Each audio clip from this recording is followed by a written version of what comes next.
भगवद गीता अध्याय 1। अर्जुन विषाद योग। धृतराष्ट्र ने पूछा, हे संजय, धर्म भूमि कुरुक्षेत्र में मेरे और पांडु के पुत्रों ने क्या किया?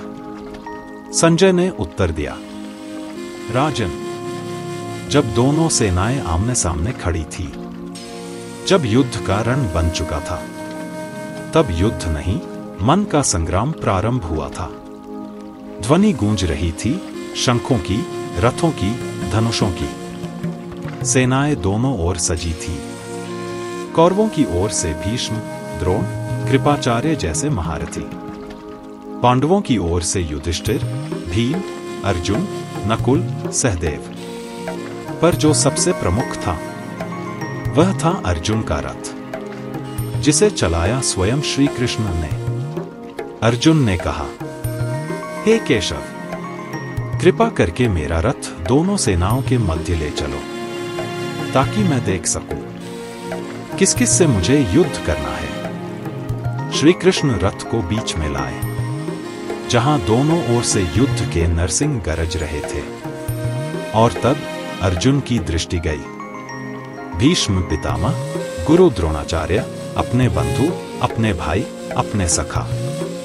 एक क्षण अर्जुन का धनुष हाथ से ढीला पड़ गया। शरीर कांप उठा, आंखें भर आईं। उसके मुख से निकला, हे माधव, मैं नहीं लड़ सकता। मैं अपने ही स्वजनों को मारने का पाप कैसे करूं? इस युद्ध में क्या मिलेगा? राज्य, सुख, इन सब का क्या मूल्य है? यदि अपने ही न रहे, मैं अपने कुल का नाश नहीं चाहता। मैं गुरु के विरुद्ध बाण नहीं चला सकता। मैं हाथों से धनुष नहीं उठा पा रहा। मन भ्रमित है। कृपा करके मुझे बताइए क्या करूं? अर्जुन, वो महायोद्धा जो कौरवों की सेना को अकेले समाप्त कर सकता था, आज मैदान में अपने रथ पर बैठकर कह रहा है, गोविंद, मैं युद्ध नहीं करूंगा। यह नहीं था डर, यह था मोह, करुणा, संदेह और धर्म का भ्रम। अर्जुन के भीतर उठ रहा था प्रश्न, क्या सही है? क्या धर्म है? क्या मेरा कर्तव्य है? और यही है अर्जुन विषाद योग। जब बाहरी युद्ध से पहले भीतर का युद्ध शुरू होता है, जब वीर योद्धा भी अपने मन से हारने लगता है।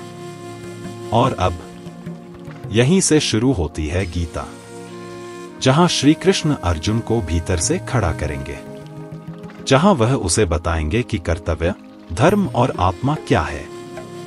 यही विषाद, यही भ्रम परम ज्ञान की शुरुआत बनता है।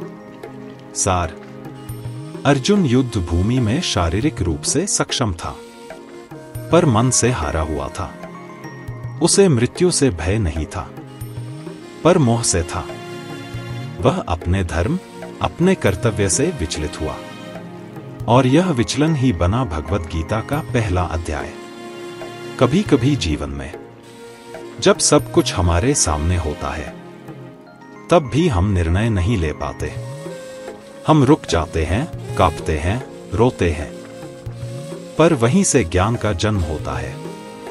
अर्जुन की तरह जब हम भीतर से टूटते हैं, तो कहीं न कहीं कोई कृष्ण हमारे जीवन में आता है, हमें हमारी ही शक्ति से परिचय करवाने।